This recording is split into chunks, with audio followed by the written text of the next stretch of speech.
Good morning, everyone. Good morning, ma'am. Ma'am. How was your week? Good? Have you been told anything about offline classes or something yet? No, ma'am. No? Okay. Yeah. I'm so dying to meet you all face to face. But at least we have this. Yeah. All right. Quickly, can anybody tell me what have we covered in the last class in brief, if you remember? Anybody, can you repeat it?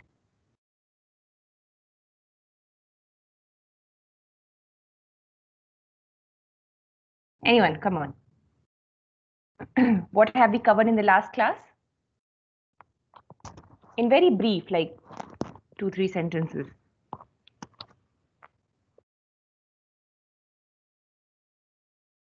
Pragati, Dilisha, Yogita, Aarti, Karuna, Nupur, Arzu.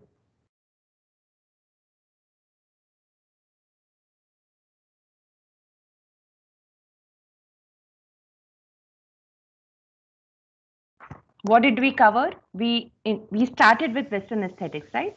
Yeah. Yes, ma'am. We talked about the definition of aesthetics, Mm-hmm. and then we talked about Plato's ideas, Aristotle, Pythagoras, and Longinus. Very good. Okay, so we have covered the Greeks, right?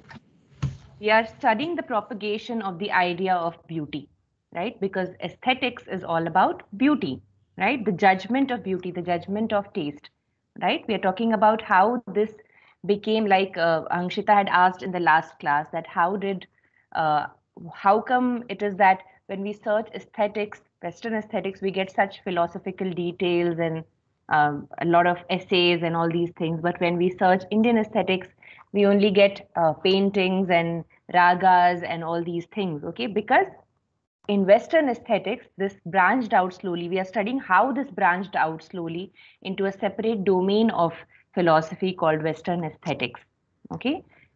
It does not happen everywhere, right? But of course, it wherever it happens, it takes time. It has its own trail of philosophers and thinkers who have thought about it, written about it.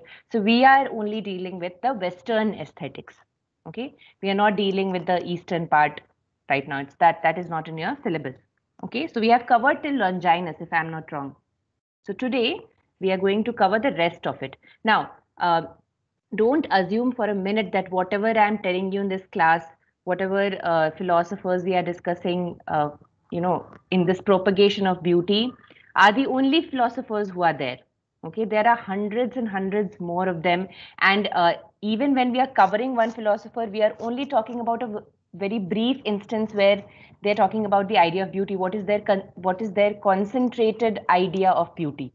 Okay, only in brief we are going to discuss that, because we don't have much time to get into detail, with every philosopher, right? So what I have done is I have condensed the information for you, so that you get an idea. Okay, this philosopher thought in this manner, looked at beauty in this manner. Okay, for him sense was important, for him sense was not important, for him physical manifestation was important, for him the absolute idea was important. Okay, so in the last class, what we have seen, what is the most important thing is that Plato was an idealist. Okay, remember that word. Plato was an idealist, right? And Aristotle was probably a realist, a metaphysical realist. What does this mean? Can anybody tell me what is the meaning of idealism and realism? Anybody? A very faint idea will do. What does the word suggest? Idealism. What does it mean?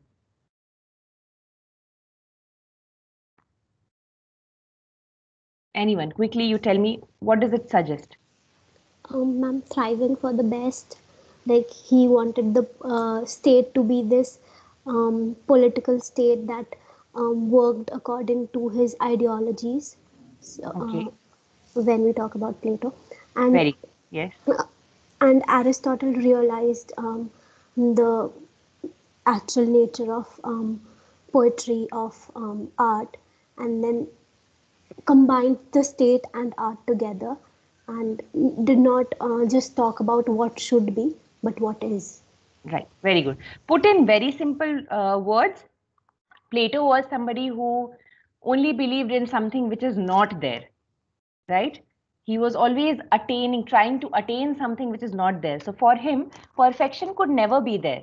Okay, only the idea could be perfect. An idea does not exist in physical form, right? That's why we say Plato is an idealist. Okay, now this word is really important when it comes to Western aesthetics, because there are many philosophers and thinkers who were absolute idealists. Okay, they followed idealism, they followed Plato's philosophy, like Hegel, for example. When we'll be doing Hegel, he believed in absolute idea. Okay, so this is a very important term. So they all, like we saw in Plato's case, that he said that poetry is twice removed from reality, because there is that godly divine idea which is perfect in nature. Nothing can exceed we cannot expect anything to exceed in proportions and perfection from that level. It is the highest level of art, but that is an idea. We have not seen it, and then it exists in a physical form, and then we write a poetry on that physical form. So it's twice removed from reality. So Plato was an idealist, and Aristotle was somebody who was a realist. He did not believe that there is he believed that there's an idea, but he said that the beauty can exist in form as well. Okay, not just an idea. Beauty can exist in the form also, in the physical manifestation also, right? That's why he said poetry can be beautiful, it can be useful, and that's why he got into detail about different subjects, dividing into different sub subjects. Okay, and getting into detail about what is tragedy, how can what are the elements of tragedy, what are the elements of comedy. Okay, because he concentrated on the study of the form, right? So that's why he was a metaphysical realist. You can say that. So in the last class, these two things are most important, because this will be repeated time and again when we are discussing different philosophers, idealism and realism. Okay? Yeah. So now we come to medieval aesthetics. Okay, medieval aesthetics, that is ranging from 12th century to 17th, 18th century. Okay, sorry, not 17, 18. That will come under romantic and probably even modern. But yeah, 12th century to 16th century, you can say. Okay, medieval aesthetics. Now we are not going to, discuss every era in proper detail, like medieval and then Renaissance and then Jacobean era and all those things. We are not going to go into that detail. So we are just dividing it into Greeks, medieval aesthetics, modern aesthetics. Okay, that's it. So when we discuss medieval aesthetics, there are three things that are important. One is just a name that is important, that is Sir Thomas Aquinas. Okay, I'll just type it.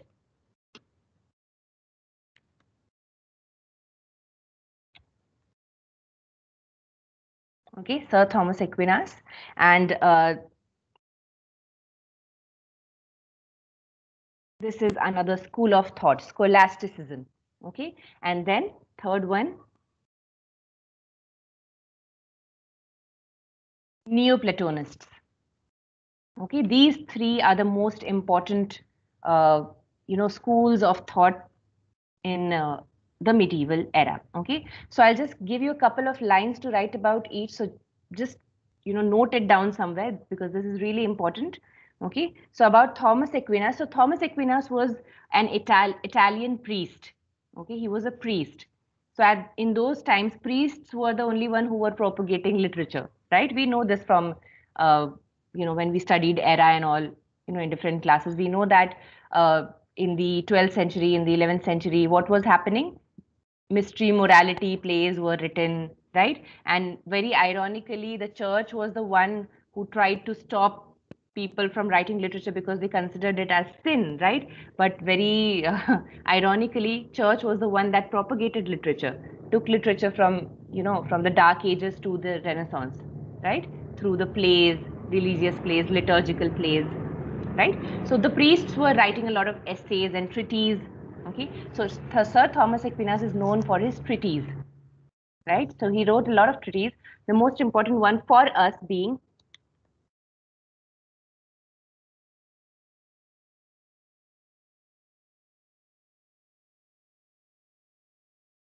Samatheology. Samatheology. What is this? It's a treatise on theology, that is religion.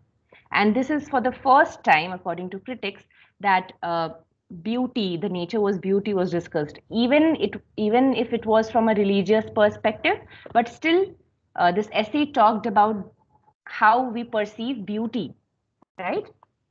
So it is important for us to know this. So you can just write this down. This treatise contains certain parts.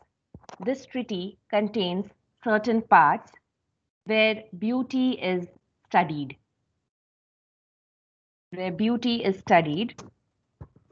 And he says that beauty is sensuous. That beauty is sensuous. Okay, what is the meaning of this sentence?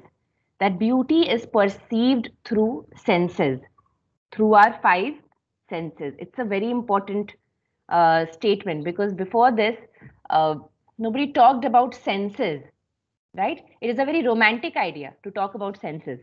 Otherwise, all the things were, covered in religious dogma and that free will and all these things. And nobody talked about our individual senses and how one's sight can be different from other's sight.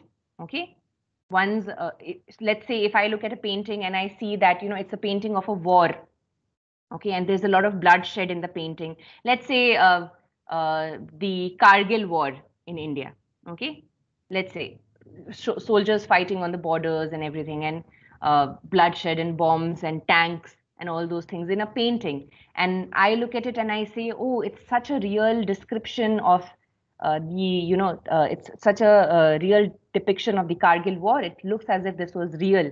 Okay, it looks as if this painter has taken a picture. It is so real. I can feel it. I can feel the terror here. Okay, and I say that it's beautiful. It's so real that it is so beautiful.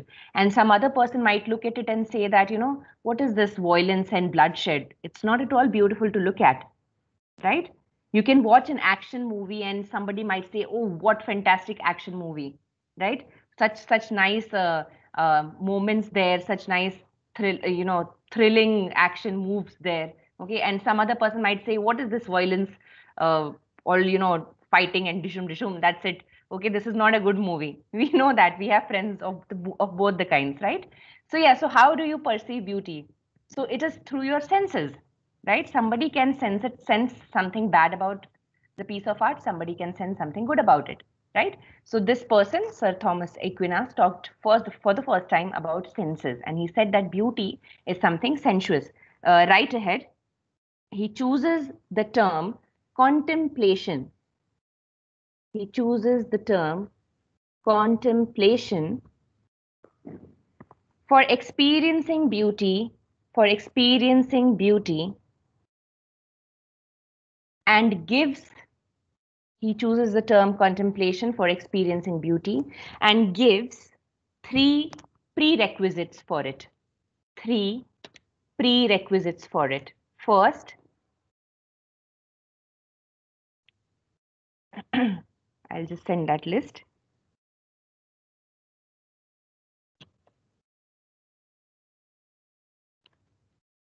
These are the three prerequisites for perceiving or contemplating beauty: perfection, proportion, and clarity.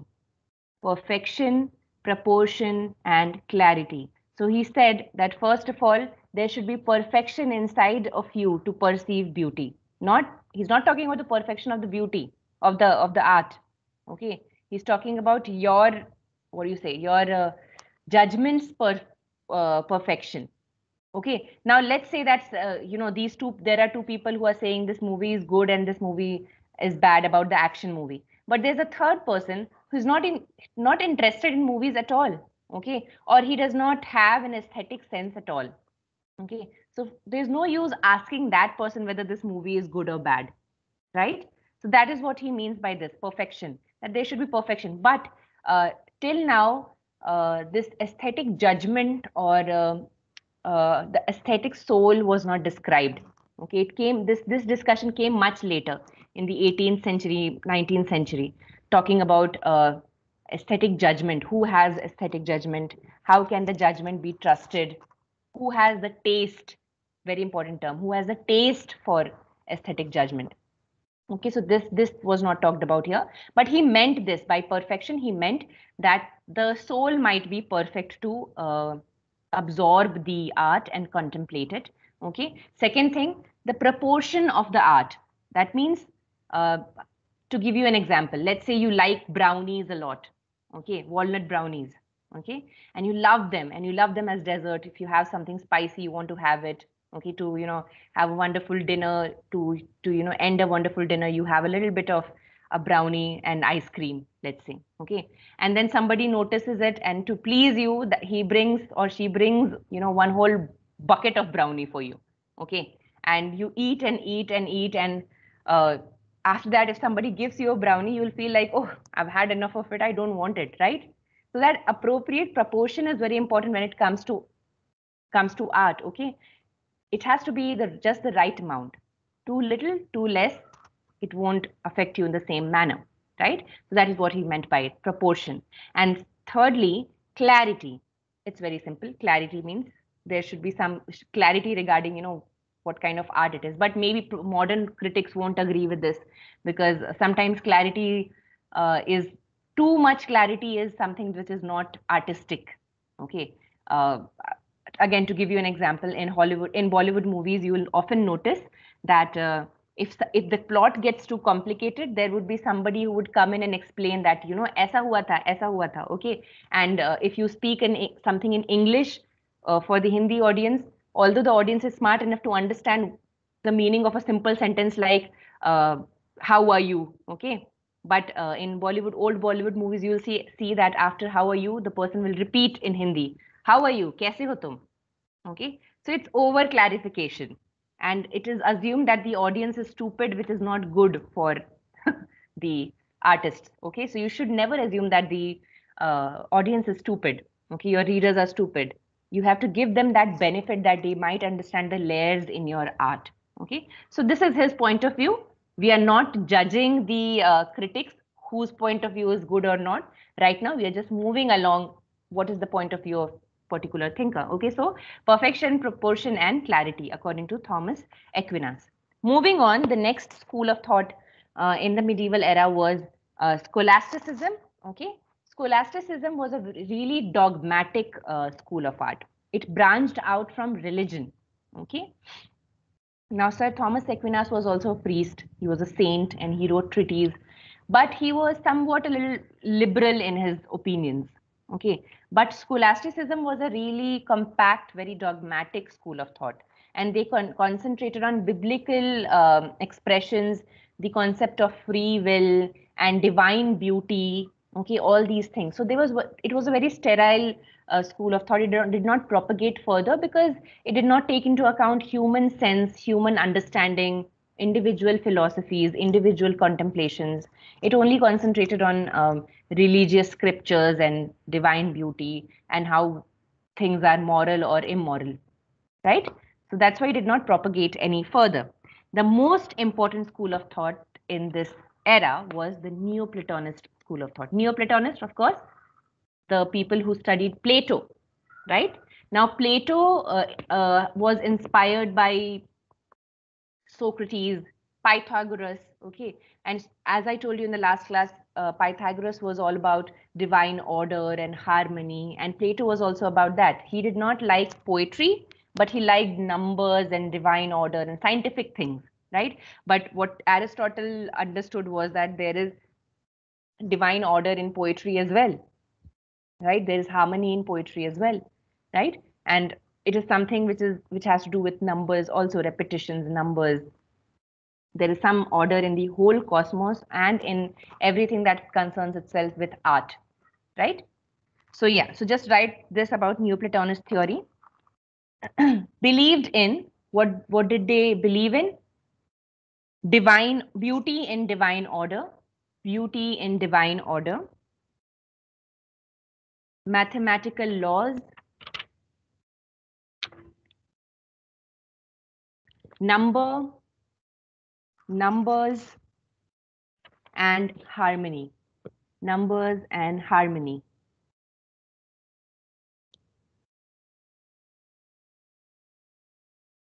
So what are the fields of art which would be most affected by these Neoplatonist theory? They are still affected by it. First and foremost, music. Of course, music. Music is all about harmony, right? So music, poetry, and architecture. Okay, in that era, architecture was very important.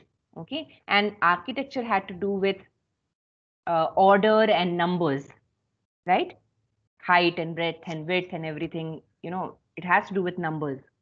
So uh, all the thinkers who wrote treatises on architecture, on music, and on poetry were heavily inspired by Neoplatonist theory. Okay, so you can just write a couple of them who are important, just to mention them. The music treatise by Saint Augustine. Music treatise by Saint Augustine.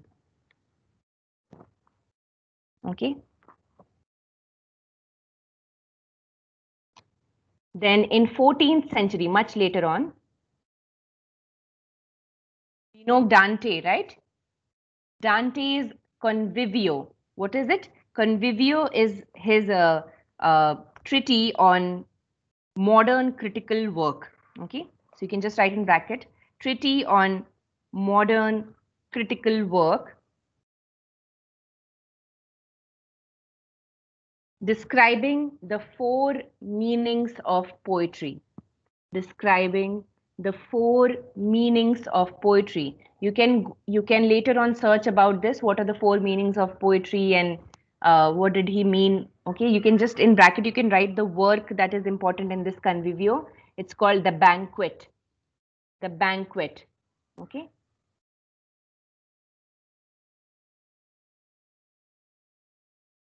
Yes. Moving on. Leon Albertus, the third one. Leon Albertus. Leon Albertus. His treatise on architecture. Treatise on architecture. These are all the works that are inspired by Neoplatonist theories. Okay. Treatise on architecture.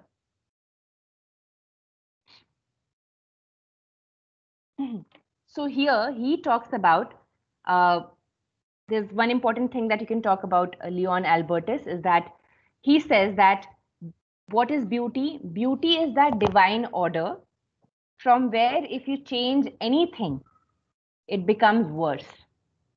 Okay, that perfect order of things from where if you change anything, if it is music, that perfect order of notes and chords from where if you change even one chord, even one note, then the music becomes imperfect. It is not beautiful anymore. Understood? Now this statement is very vague. If you want, you can write this statement. Beauty is that divine order. This is Leon Albertus's statement. Beauty is that divine order from where from where any change will make it worse. From where any change will make it worse. Okay. Now this is very vague statement. Very vague. Although it makes sense. It makes sense to us that yeah, that perfect thing from where if you change anything, uh, it would be worse. Okay. It is, but it isn't. It is a very abstract idea. What is the meaning of worse? Okay, how do you define worse? Okay, what if I change something and for me the thing has become beautiful, but for somebody else it has become worse? What is the agenda that you're following? Okay, what are the standards of this beauty? That was not explained. Okay, and this work became so famous that critics started thinking about uh, some critics agreed with it heavily and some critics started thinking what are the problems with this statement, and that is how they slowly started thinking about this judgment of taste and judgment of aesthetic. Okay, they started thinking about this word worse. What does worse mean? WORSE, worse. Okay, what does it mean? What does it mean to be beautiful? What does it mean to be worse? Okay, so that is how a thought keeps on hitting and then growing and then branching out, right? Okay, so here we end the medieval aesthetics. Let's move on to the modern aesthetics, that is starting from the 16th century onwards. Now, who can tell me who is the father of English essays? Who is known as the father of English essays? Anybody? Very important from net point of view if anybody is planning to give net exam. Who is the father of English essays? Anybody? No one? Okay, his name is Francis Bacon. Sir Francis Bacon. He is known as the father of English essays. He has written number of essays. He was in the 17th century, okay, and he has written a number of. He has written essay on everything, okay, basically. So of course he has to be taken into consideration when we are talking about modern aesthetics, okay. So yeah, so he has written, but we are dealing with the essays that concern only with beauty. Okay, so write this essay, the name of essay. Essays on beauty and deformity. Essays on beauty and deformity. Okay, important from aesthetics point of view, but the problem with this essay is that it is only talking about human figure. Okay, the human figure, not art per se. So that is the problem with this essay. How many of you have heard about this philosopher, Descartes? You must have heard about him. Anyone who's heard about Descartes? Has read about him anywhere? You must have heard about him somewhere. Come on. Okay, anyway. So he was one of the most very famous philosophers. Even today, Descartes is read widely. There are only two philosophers who are read really widely, I think. Two or three, let's say. Kant, okay, Nietzsche, okay, or Nietzsche, whatever you want to pronounce it, both are okay. And Descartes, okay. So these three philosophers are, you know, their philosophies hold true and are relatable for many people even today. Okay, so if you are interested, do read about his philosophy. So now, right now, I'll just give you one sentence. Descartes wrote a treatise on music. Okay, treatise on music. But the problem with it was not dealing with aesthetics particularly. Okay, it was dealing with how a perfection of music, musical notes and everything, but not particularly about the aesthetic sense. Okay, I'm telling you what is important from aesthetics. What is the problem with that essay also? Why did that essay not become very famous also? Okay, so yeah. Then during this era in the 16th 17th century, some smaller writers who did not become very great literary figures started talking about uh, beauty. Okay, but they're really important when you see how they formed a bridge between uh, the last era's thinking and the modern era's thinking. They were like a bridge. They kept talking about this stuff. Okay, if they didn't talk about it, the connection would have been lost, right? So just mention a couple of names. Balthazar Gracian. Balthazar.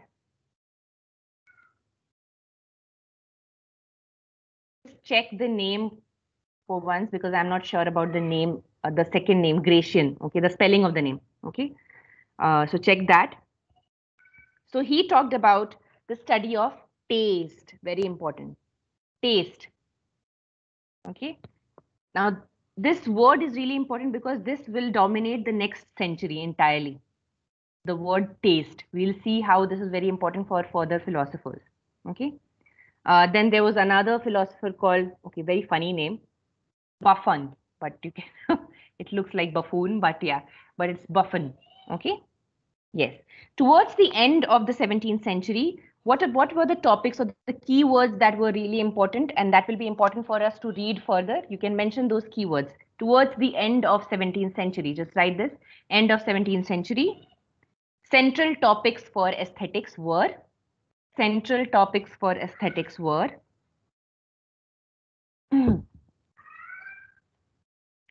taste, comma, imagination, comma, natural beauty, comma, imitation. These four things: taste, imagination, natural beauty, and imitation. Got it? Okay, now we are coming to the major figures. Okay, now this name is really important. Third Earl of Shaftesbury. Third. Now, of course, this is not his name, okay, but in the world of Western aesthetics, this is the name that is important. This is his political name, Third Earl of Shaftesbury. His real name is Anthony Ashley Cooper. Anthony Ashley Cooper. Okay. Now, this person was inspired by John Locke's philosophy. Okay, John Locke's philosophy, Locke. Okay, John Locke's philosophy. Okay, and he studied the Neoplatonists also. Okay, and he studied the existence of man, and he was heavily against the concept of the fall of man. Okay, what is the concept of the fall of man? You know, this is a religious concept. The fall means what? The fall of whom? Have you read Paradise Lost? The fall of Satan, or maybe it's Adam. Yes, correct. Both, Yeah, both Adam and Eve from heaven. right. So basically, Adam and Eve from the Garden of Eden, from the eyes of God, from the heaven to the mortal world. Okay. So, and also the Satan's fall as well. It can, both are, you know, kind of similar. So if you've read Paradise Lost, you'll know what this fall is all about. So people believed that man's idea of beauty is skewed because man can never be perfect, because man has fallen from the grace of God by biting into the forbidden fruit. Okay, so there was very, religion was so overpowering and over our normal senses that everything, you know, everything was skewed because of this religious lens, right? So people did not allow themselves to look at beautiful things and be free of this divine kind of intervention, okay, this divine judgment or whatever. So this person, Third Earl of Shaftesbury, for the first time, he, negated this idea that, you know, beauty and the fall, they don't have to do with each other, okay, they are completely different things, okay, and this, let's not mix religion with art, basically, okay. So yeah, so you can just write this. His philosophy was against the orthodox, his philosophy was against the orthodox Christian doctrine. His philosophy was against the orthodox Christian doctrine of the fall,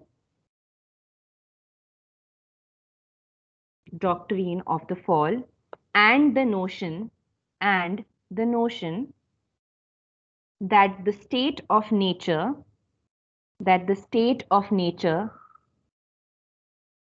is unavoidable, and the notion, and against the notion that the state of nature meant unavoidable warfare. Okay, unavoidable warfare. Okay, leave a line and then you can write, he was a naturalist. He was a naturalist.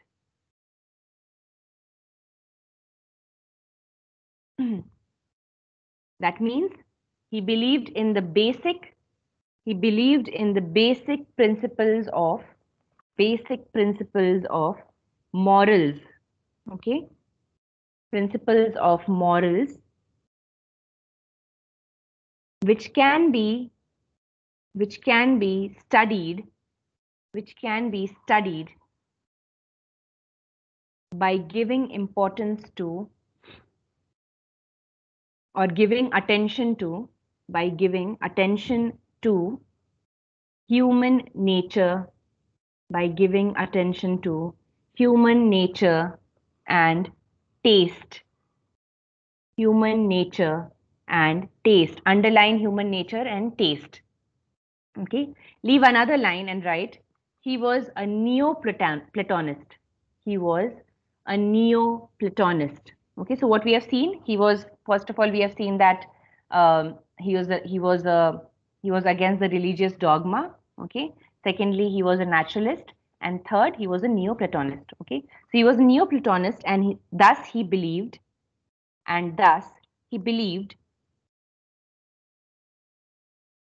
Okay, what do you think he would have believed in? Neoplatonist idealism. Okay, whenever you hear any thinker being idealist, you have to assume that he will be following Plato's principles. Whenever you hear that a thinker is following Plato's principle, you have to assume that he's an idealist. Okay, basic thing. Okay, so he was a Neoplatonist and thus believed that what we perceive as beauty, is only that what we perceive as beauty is only. Thismini, it's so good to look at you. It feels like I'm really talking to someone, and that's so good. I actually want all of you for whom it's comfortable to please switch on your cameras and from the next class. Okay, it's really fun then talking like this. Otherwise, it feels like I'm talking to a screen. Okay, very good, Thismi. Thank you so much. Yeah. So Neoplatonist, he was Neoplatonist, and thus he believed that what we perceive as beauty is only a figment, of absolute beauty. Okay, absolute beauty is equal to absolute truth. Okay, for Neoplatonists, both are same thing. Absolute truth is absolute beauty. So something that is very truthful is very beautiful, equal. Okay. Now this person, third Earl of Shaftesbury, he did not publish much. Okay, he was a thinker. He gave lectures and stuff like that, but he never compiled his thoughts into certain, book, a published book. There's only one book, so you can mention it if you want to read ahead, especially if you have opted for this dissertation or something in this semester. So you can think about all these things. Okay, one line of thought: absolute idealism, or let's say, thinkers who inspired each other. So John Locke, third Earl of Shaftesbury. Okay, they had similar thinking. So if you want to read these books online, so you can just write this book: Characteristics of Men, Manners, Characteristics of Men, comma, Manners, comma, Opinions, comma, Times. Characteristics of Men, Manners, Opinions, Times.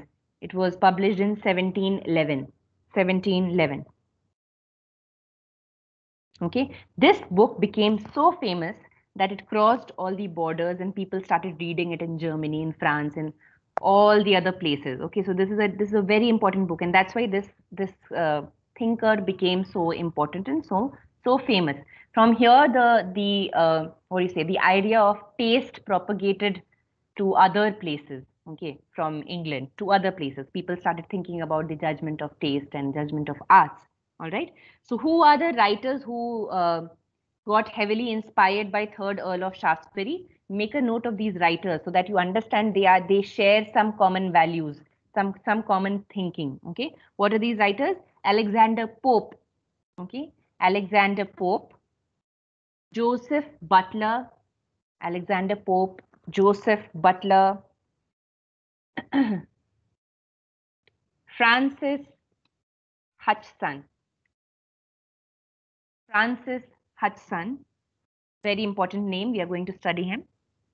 Francis Hutcheson, Joseph Addison,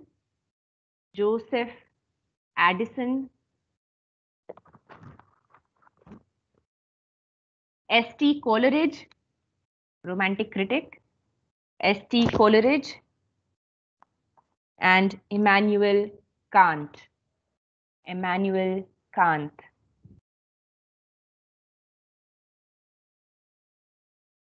Okay. Now, according to him, according to third Earl of Shaftesbury, and eventually according to other philosophers, what was the definition of taste?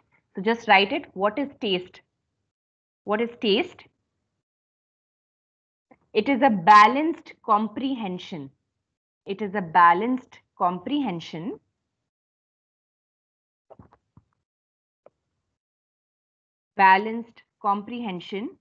through which a person recognizes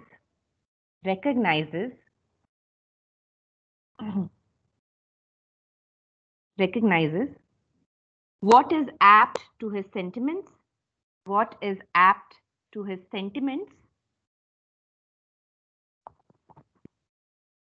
And thus deem it, and thus deem it as an object of contemplation. As an object of contemplation.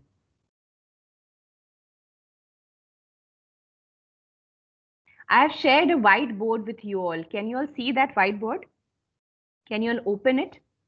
As in minimize this meetings window, and you'll see there's a whiteboard that is shared with you all on the notice board. Can you see it? Everybody?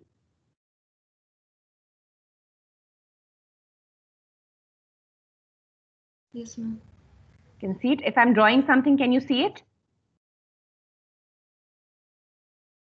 I just drew something. Can you see that?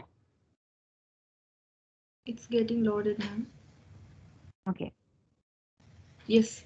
You can see it. Good. All right. Alright. Yeah. So, so this third Earl of Shaftesbury was very inspired by John Locke. Okay, John Locke. And John Locke had come up with one amazing idea which is very important for Western aesthetics, and that is known as association of ideas. Okay, I'll just write AOI. Okay, association of ideas. What is this association of ideas? So just imagine there is an object, or there is some kind of an art. Okay, so what do you look at that piece of art, and then you come up with you think about it, whether it is beautiful or not. So this thinking part is known as contemplation. Okay, contemplation. You look at the object, this is the object, okay, and then you contemplate about it. Okay, and then later on, after some contemplation, you decide whether you like it or you dislike it. Am I right? It's not like you look at something and then you immediately say that I don't like it, or I don't, I really like it. If you're doing so, that means your judgment is skewed by some other faculties. Okay, you have some bias towards it or against it. Okay, so if you are actually judging something, you will take your time, right? You look at it, you'll contemplate, you like or dislike. Now, from contemplation to like or dislike, what happens is an exchange of ideas. First you like, then you dislike. Okay, then you again say no, this I like, but this thing I don't like. Perhaps then I like. Okay, you can't like everything about one thing, because then it will become a perfect thing, and perfect thing does not exist. It exists only as an idea. These are idealists, remember, right? So you look at an object, you will contemplate. Before you come to an action, whether you like it or dislike it, you will form an association of ideas. That is what it is. Association of ideas. Understood? So this is the philosophy of John Locke. Okay. Remember this phrase, because this will be important for later on. Association of ideas. Got it, everyone? Okay, I'm really bad at drawing. I'm so sorry. So yeah. Okay. So now, based on this association of ideas and John Locke and third Earl of Shaftesbury, Joseph Edison had written a very important work. You can mention that work. Joseph Edison, his follower, wrote an influential essay, The Pleasures of Imagination. The Pleasures of Imagination, which was published in The Spectator, very important journal, which was published in The Spectator, one of the most influential periodicals of that era, The Spectator, comma, defending that the theory of association of ideas, you can just write AOI, that the theory of association of ideas is the fundamental concept in the experience of art. Is a fundamental concept in the experience of art.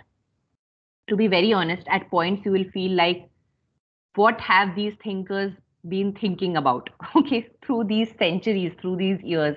If you think about it, these concepts are really simple, okay, but it is simple because we have come to an era where this has been normalized, okay. Let's not forget that these people from an era where religious dogma was overpowering them to think freely, against thinking them freely. So for them, these were revelations, these were something really new concepts, okay. So we have to look through that lens, okay. Don't think that this is so stupid, this is so simple, and it's common sense that if you're looking at art, then before coming to a conclusion, you will have to think about it, of course, okay. So this is so simple, why to make a theory out of it?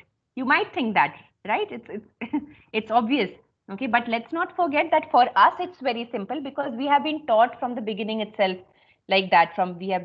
When we are put in primary education, secondary education, we have learned that we look at something, we look at what it is and think about it, okay. Even then we don't think about it. Even then schooling systems are skewed like that they don't let the children think freely, right? They'll tell them that, okay, see, in your syllabus in drawing class you have to make a mouse and an elephant, okay. This is how you have to make a mouse. You have to make one circle, you have to make like this, and like this is a mouse, right? They'll not ask the child whether you think that mouse is beautiful or not, whether you want to draw a mouse or not. Nobody will ask them that, right? Right now, if you're studying Western aesthetics, you have chosen for it. This is one kind of freedom, okay, that you have chosen this subject. But you can also question that, the option for my choosing was less. You can say that. So what is the limit of that freedom? Nobody can say. But from what place these people had come, there was no freedom at all, especially when it came to art. Art was nothing. Art was had to be something associated with religion, okay. Only then it is beautiful, right? So they had to strive really hard and come up with treaties and documents with evidence and stuff like that to prove to people that this can be done. We can view art like this, right? Now coming to the next philosopher, Francis Hutcheson. Okay, the name is already written there. Now he's a very important thinker, because he was the first one to place the problem of aesthetic judgment. The first one, you can write this beside his name, the first one to place the problem of aesthetic judgment. What is the meaning of aesthetic judgment, first of all? We are talking about it, but do you know what is aesthetic judgment? We have already discussed this. Like for one person, one movie might be beautiful, and for the other person, it might be false. So who is right after all? Okay, who is right? So to pose this question, he posed this question for the first time. Okay, that how can we know that something is beautiful, and what are the criteria for this beauty, and what validates those criteria? Okay, so let's just write these three questions. How can we know something is beautiful? This was the aesthetic judgment, these three questions. How can we know something is beautiful? What guides our judgment? What guides our judgment? And third, what validates it?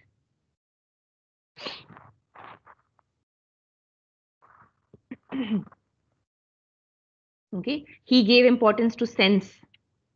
Okay, so write that aesthetic judgments, he said that aesthetic judgments arises from the sense,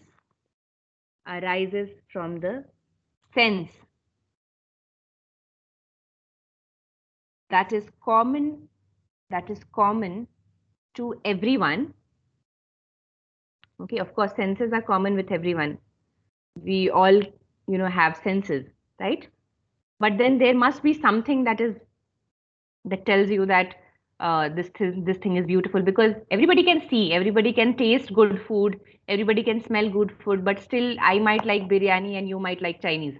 Okay, so what is it that guides the judgment? There must be different factors, so many factors. Like today we know that, thanks to a lot of study and everything, that there might be psychological factors, okay, that your mom would be making Chinese at home or something and you like it, hence you like it, okay. Or let's say that you did not have a very good experience with Chinese, that's why you like biryani.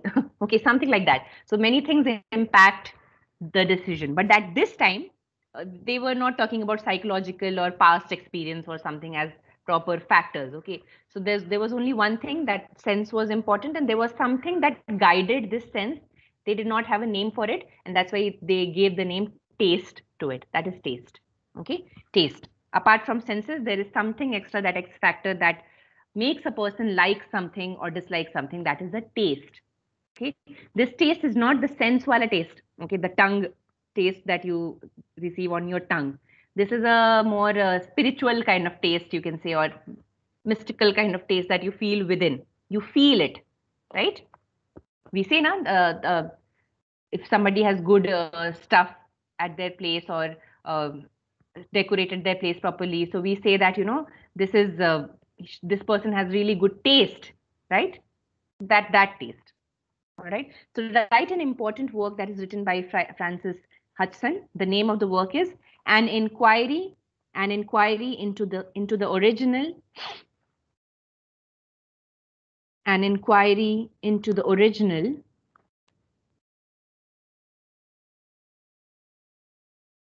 Ideas of Beauty and Virtue.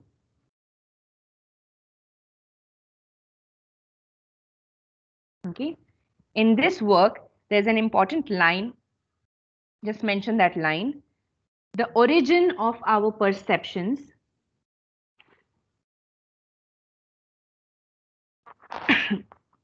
the origin of our perceptions on beauty, perceptions of beauty and harmony is called sense, because the origin of our perceptions of beauty and harmony is called sense, because it involves no intellectual element,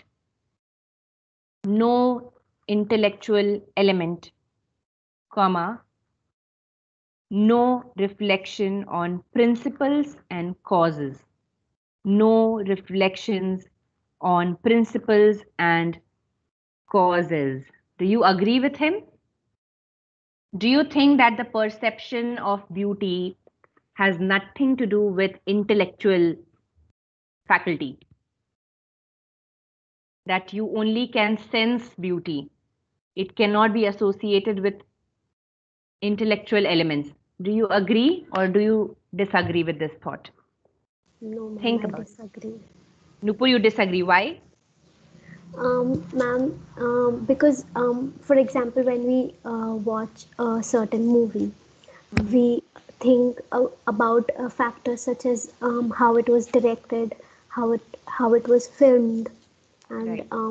what it was talking about, and then we decide if it was good or not. Okay, but then I can also say that for you that is good. Okay, but for me, I just watched that movie and I felt good, and it just felt good. For me, it's beautiful. That movie is beautiful. It might not follow all the criteria of a good movie. There might not be good dialogues, or the plot might be not going in linear manner, or it might not be following all the protocols. Okay, but still there is something about the movie that is beautiful, and I find it beautiful. So can you nullify this? Can you say that you are wrong? No, it is beautiful. What if it is only technical only, then it is beautiful. Can you say that? No, So ma'am. yeah. But for example, even the bad movies of this director, I'm forgetting the name. Shit, why am I forgetting his name? Name of the movie you can say if you remember the name. Who made Tamasha and other movies? Imtiaz Ali? Imtiaz Ali. Yes. Yeah, yes. So even the movies that were subjectively bad, Mm-hmm. I still found them good because of his direction, because Right. of the way he, made the whole So you are cinematography. saying that even if I say that technically that movie might be bad, but I still liked it, even then there might be intellectual elements that I liked, Yes, ma'am. right? Yeah, very good. Yes. Okay, that makes sense, right? A person might not know about the intellectual fact elements while observing something as good or bad, but there always will be some intellectual elements. Okay, you always will be, because today we know about cognitism, and we know that we use our brains. Okay, it is never that we not use our brains, right? So always the intellectual elements will be used, right? So that is why there was one very famous critic who disagreed with Francis Hudson, and his name is Baumgarten. Okay, Baumgarten. Baumgarten clearly and specifically in his book that he wrote as kind of like an answer to Hudson. The name of the book is Reflections on Poetry. Very simple name. Reflections on Poetry. You can write it. Baumgarten wrote it. Okay. In this book, he introduced the term aesthetics. Underline this. He introduced the term aesthetics in its modern sense for the first time. Okay, so this book is very important because we owe the name aesthetics to this book. Okay, before this, aesthetics was not a branch of philosophy. Okay, before this, aesthetic sense means sense of beauty. That's it. But he used the term aesthetics to define a school of thought. Okay, and that's why it branched out into one philosophical field, right? So he disagreed with Hudson on this concept of sense not being intellectual. Okay, so he was a student of Baumgarten was a student of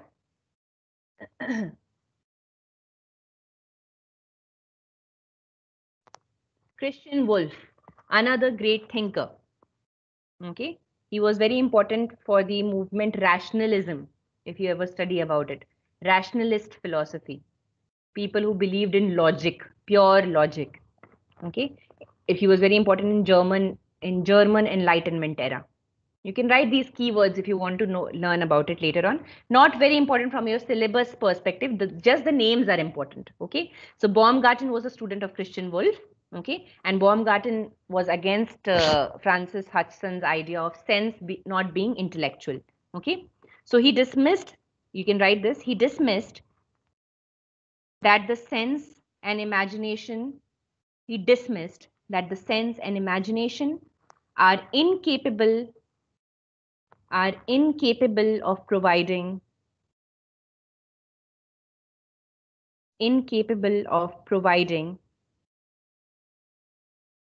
genuine cognition.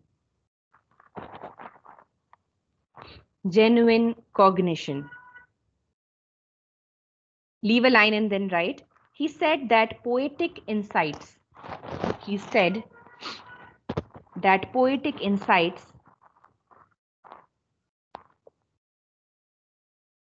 are aesthetic in nature,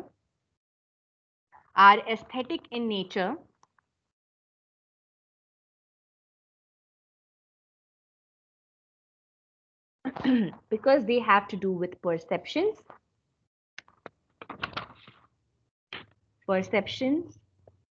comma, sensory and imaginative experiences. Okay, again leave a line and write. The ideas conveyed in poetry, very important line, the ideas conveyed in poetry are clear and confused. Underline clear and confused.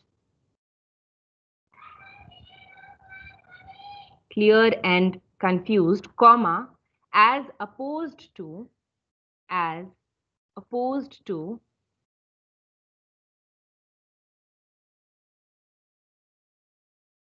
the clear and distinct ideas of reason.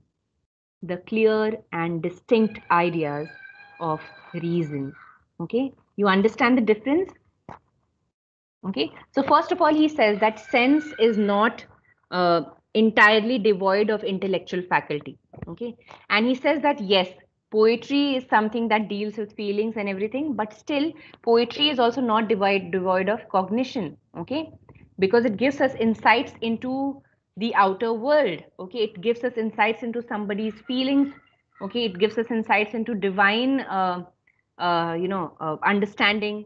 Okay, so many things, and only poetry can do that. He says, prose cannot do that, painting cannot do that. Only poetry can do that. You can read a poem and you can be transported, like Longinus said, transcend into a different world. Okay, a sublime piece of poetry will make you move to a different world altogether. Okay, so he said that the ideas that are depicted in poetry are clear and confused. So he takes both Hutchinson's ideas, and he also says that he's wrong, and then but he also says that somewhat he's right. Okay, so he says that poetry is clear and confused, both the things. You cannot entirely say that poetry is intellectual completely. You cannot say, like Nupur, the discussion between both of us is a proof of that. Both the things can be there. Okay, artistic things like a movie, poetry, or whatever, they can be clear also, they can be confused also. You can define them intellectually also, and you cannot, some parts of it you cannot define also. Some part just hit you somewhere, you cannot give a reason for it, right? There are certain lines in certain songs that hit you differently. Okay, the lyrics of certain songs, right? You cannot give a clear reason. It's not like you have had an experience or something about it or anything. There's no clear reason for it, but you just like that line for what it is. Okay, you might argue that there might be some reason behind it. Okay, but some people, some critics do say that this is what poetry is: clear and confused. It is not reason, it is not logic, which is clear and distinct. Got it? That is how poetry and prose are different from each other, right? So here we end with the modern aesthetics. Okay, just write 3 important points. 18th century aesthetics major concerns were what? What were the major concerns? 18th century aesthetics major concern. So why are we doing this? Is because mostly all the writers that we are going to study are from the 18th century or 19th century. Okay, so what problems were the thinkers facing in this era? What were they thinking about? Okay, I want you all to think about that as well. Google about it, research about it. Okay, so first, the faculty of taste. First is faculty of taste. Okay, second is the role of imagination. The role of imagination.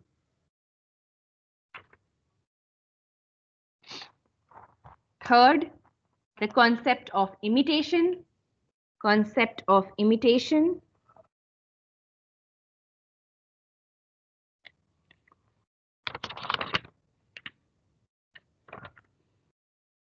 Distinction between, next one, distinction between sublime and beautiful.